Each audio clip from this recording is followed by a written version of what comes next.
Within a short walk of Longbourn lived a family with whom the Burnets were particularly intimate. Sir William Floofcas had been formerly in trade in Bearyton, where he had made a tolerable fortune and risen to the honour of knighthood by an address to the king during his mayoralty. The distinction had perhaps been felt too strongly.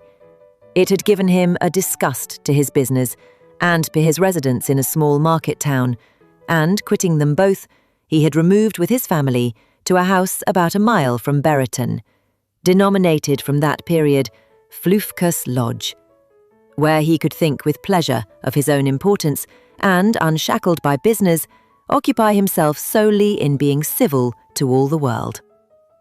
For, though elated by his rank, it did not render him supercilious. On the contrary, he was all attention to everybody.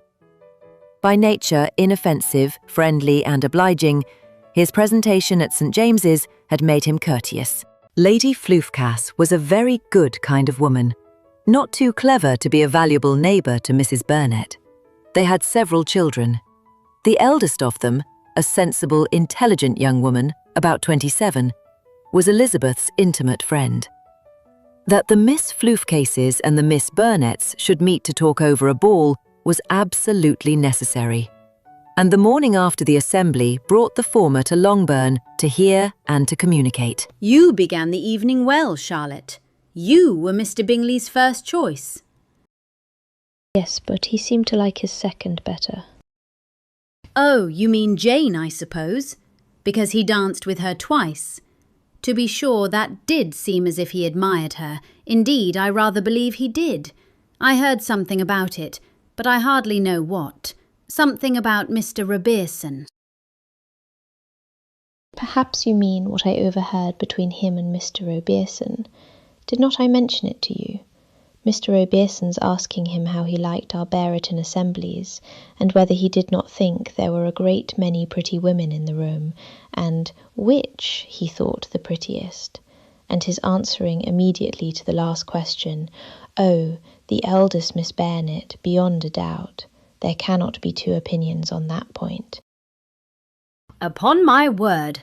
Well, that was very decided, indeed. That does seem as if... But, however, it may all come to nothing, you know. My overhearings were more to the purpose than yours, Eliza. Mr Darcy is not so well worth listening to you as his friend, is he? Poor Eliza, to be only just tolerable. I beg you will not put it into Lizzy's head to be vexed by his ill treatment, for he is such a disagreeable man that it would be quite a misfortune to be liked by him.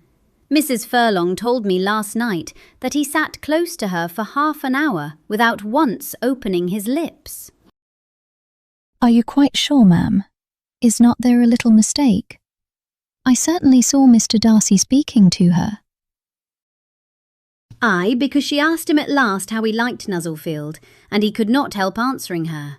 But she said he seemed very angry at being spoke to. Miss Bingley told me that he never speaks much unless among his intimate acquaintance. With them he is remarkably agreeable. I do not believe a word of it, my dear. If he had been so very agreeable, he would have talked to Mrs Furlong, but I can guess how it was. Everybody says that he is eat up with pride, and I dare say he had heard somehow that Mrs Furlong does not keep a carriage and had to come to the ball in a hack chaise. I do not mind his not talking to Mrs Furlong, but I wish he had danced with Eliza. Another time, Lizzy, I would not dance with him if I were you. I believe, ma'am, I may safely promise you never to dance with him. His pride does not offend me so much as pride often does, because there is an excuse for it. One cannot wonder that so very fine a young man, with family, fortune, everything in his favour, should think highly of himself. If I may so express it, he has a right to be proud. That is very true, and I could easily forgive his pride if he had not mortified mine. Pride is a very common failing, I believe. By all that I have ever read, I am convinced that it is very common indeed. that human nature is particularly prone to it, and that there are very few of us who do not cherish a feeling of self-complacency on the score of some quality or other, real or imaginary. Vanity and pride are different things, though the words are often used synonymously. A person may be proud without being vain. Pride relates more to our opinion of ourselves, vanity to what we would have others think of us.